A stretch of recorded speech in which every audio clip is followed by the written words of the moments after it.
What's up, everybody? It's Carpo here. Making this video to try to consolidate some of the ideas that I've had in the last couple days. I have had quite a few synchronicities happen to me, and it started with the numbers, and it's ending with frequencies, as it always does. And a lot of folks might not even think much about where a snowflake comes from, but the water crystallizes in a crystalline structure to form a snowflake. Same patterns can be seen on ice. Now, I've been really fascinated with water memory and the idea that water has many forms, that water can be structured in a way that makes it more usable by your body. And this morning I turned on one of my watch later videos, because sometimes I'll see something I want to check out later and click it on there, and when I don't want to spend the time to find a video, just go in there. And the first one I clicked on was about water and memory, and it was a coast-to-coast AM radio broadcast.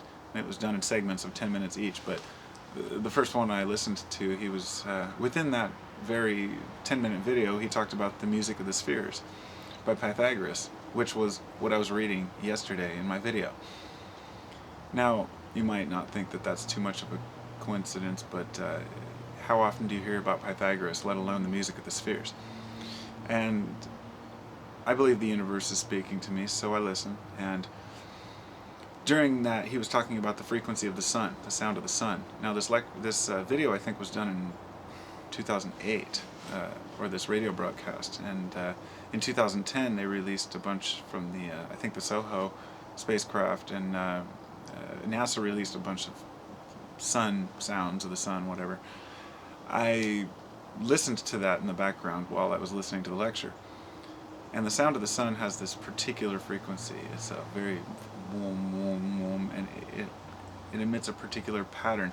Now, this guy was talking about how the frequency of the sun alters water. As water's running down a stream, the way that water is treated, I mean, we know that the ions, or the positive and negative ions, are definitely affected by atmosphere, by gravity, wherever the water is on Earth. There's so many different factors that make water different in different places.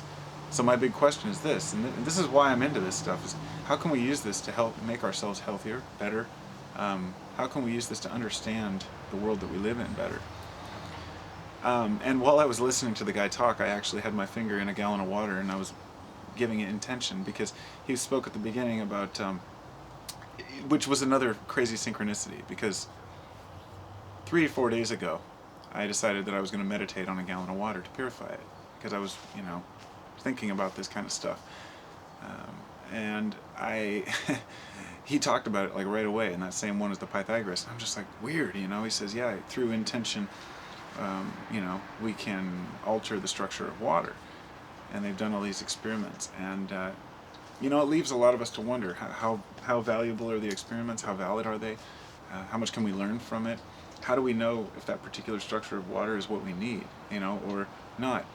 And I think it would be very subjective. A person's going to have to experience it themselves and say, it comes down to the whole idea of baptism and holy water and all of that. The water is the great purifier.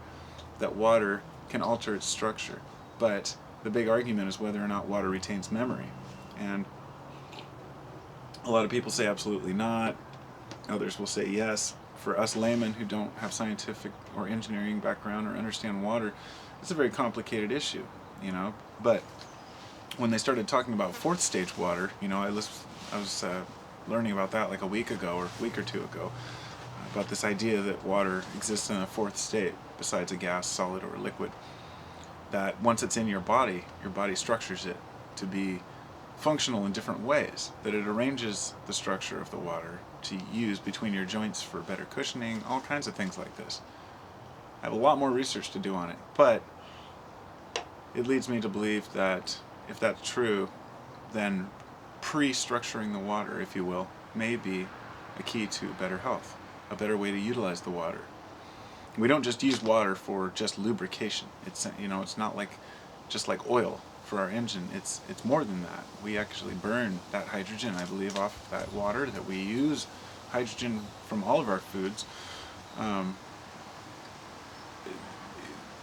different parts of our body use different things, and we don't understand the entirety of it. We'd like to think that science understands everything about the human body, but we can't explain a lot of things, and this leaves a lot open for us who want to do our own research on this stuff. So I took that gallon of water and I set it next to the speaker with the sounds of the sun playing.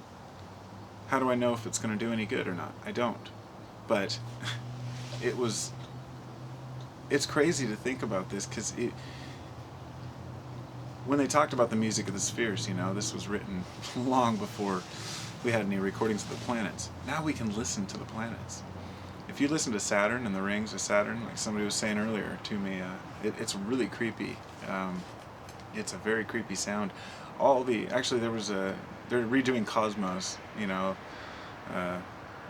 on I don't know, History Discovery Channel or something. I don't know. I just downloaded one of them, but they were talking about the planet. And this was another synchronicity. This was 2 days ago.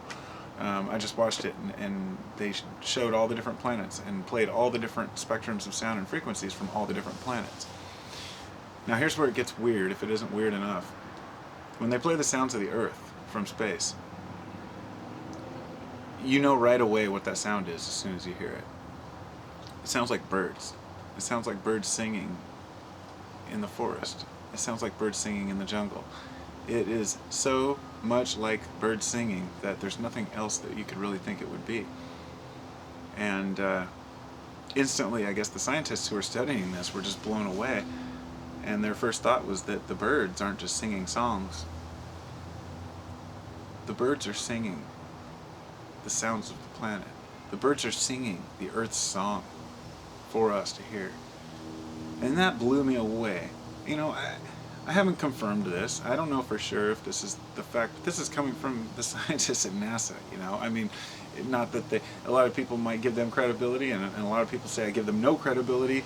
It doesn't matter to me. It just means, to me, it means that there are people who have clout, who are saying, wow, and can show us, and we can decide for ourselves. And the sounds are there for you to hear. I'm sure you can find them.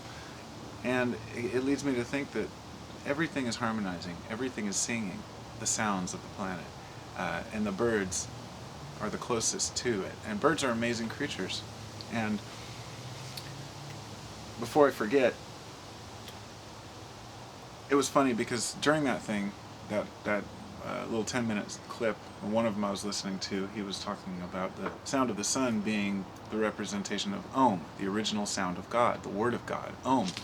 And I have been into this galactic wave theory for a long time, that perhaps there's some sort of a cosmic wave that comes through and changes us somehow. I don't know, through DNA, consciousness, one and the same, but I'm starting to think that it's not a cosmic wave. It's not a galactic wave. It's a solar wave. It comes straight from our own sun.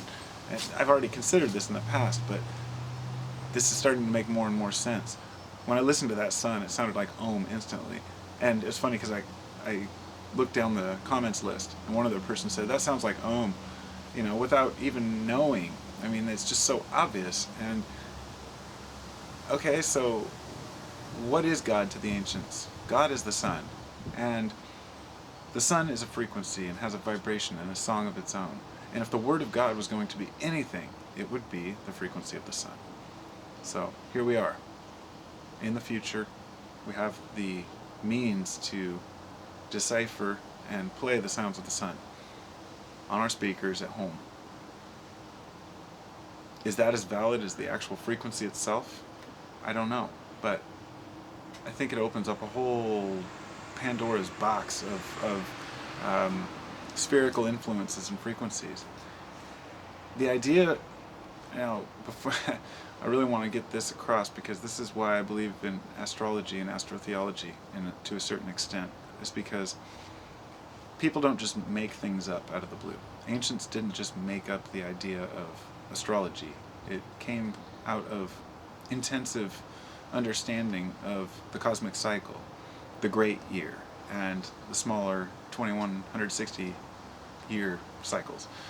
And it's amazing how accurate they were with these things, and how perfectly all of the astrological signs relate to and correlate with so many of the texts, biblical and otherwise. And I think that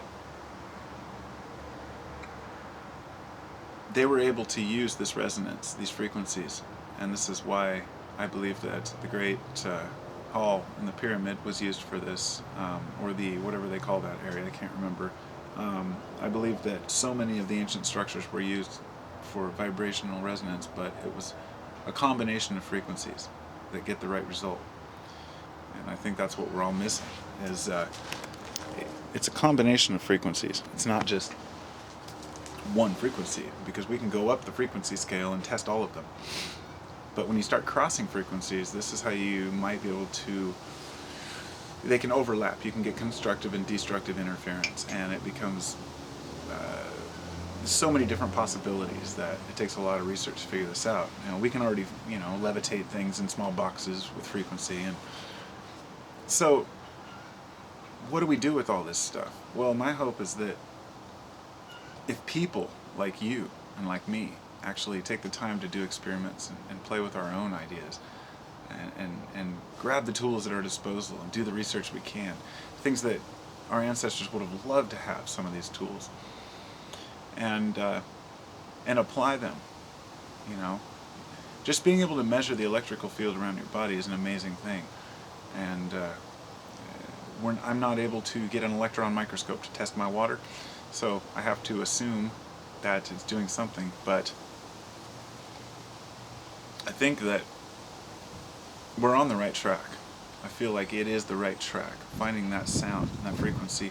And the sun, as it changes frequency, we change with it, and that's the light of God. That's what brings forth new consciousness. And I don't know how it works. I have no clue. It's a fascinating thing, and we have a lot to learn on it. But I'm really interested in the water thing.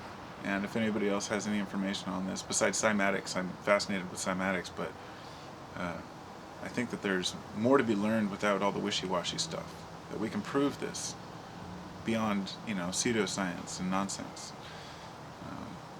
Because it's important that people understand that frequency really is the root of everything. And can't say much more on that. So, namaste, everybody.